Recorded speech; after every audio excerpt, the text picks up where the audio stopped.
بنو کې د پیپلز لیبر بیرو، پاکستان پیپلز پارټي ناراض ګروپ، پښتونخوا ملي عوامي پارټي او پښتنه مترقي لیکوال بنو د سیوري لاندې په خان عبدالولي خان یونیورسيټي مردان کې د وژل شوي طالب مشال خان د وژنې پر ضد باندې یو احتجاجي لاریون شوی. د لاریون ګډونوالو ځای په ځای د ترهګرۍ پر ضد او د مشال خان په حق کې نارې هم لګولې.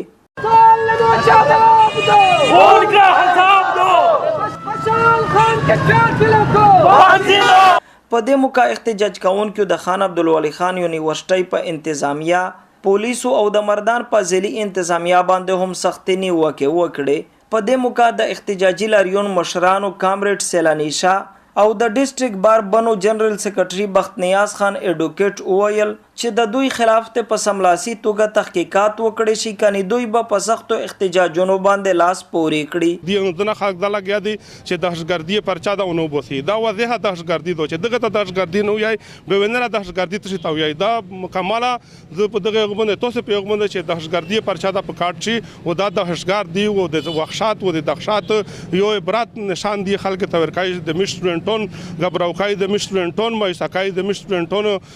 و دا کیس چې کوم د فوجي عدالت ته منتقل شي، چاته ټرایل وشي او اادو کا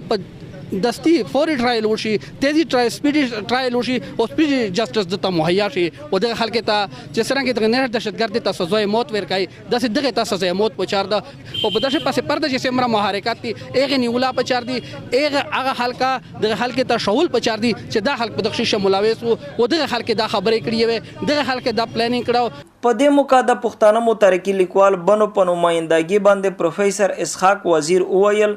سو پورې چې په تعلیمي ادارو کې رایج نصاب بیا د سر نه نوې لیکل شوی، تر هغه پورې به د مشالونو د ګل کولو لړۍ هم دغه رنګ دوامدار وي. چې حکومت ته پچار دی چې د تعلیم چې څومره کریکولم دی د پریپ نه ونسا تر د ماستر ته پیجری ته د کریکولم دا چینج کړی شي، دغه نه د انتها پسندې دغه دهشتګردي دغه ادم مواد د نواسه شي، د انسان د اهمیت د انسان د محبت خبره دا وکړی شي او د دنیا سره د دغه ژوند سره د مینه محبت خبره دا په د میش ایجوکیشن شي حاصل کړی شي. دا د مطالبه دي میژو احتجاج کوونکو دا هم وویل چې د مشال خان د وژنې د پیښې نه وروسته دوی په صوبایي حکومت او کمپارستو سیاسي پارټیانو باندې پورا نظر لري. کچرته یې په دې پیښه کې د حقایقو د پټاولو او جانبداري لږ هڅه هم وکړه نو دوی به په سختو احتجاجونو باندې لاس پورې کړي.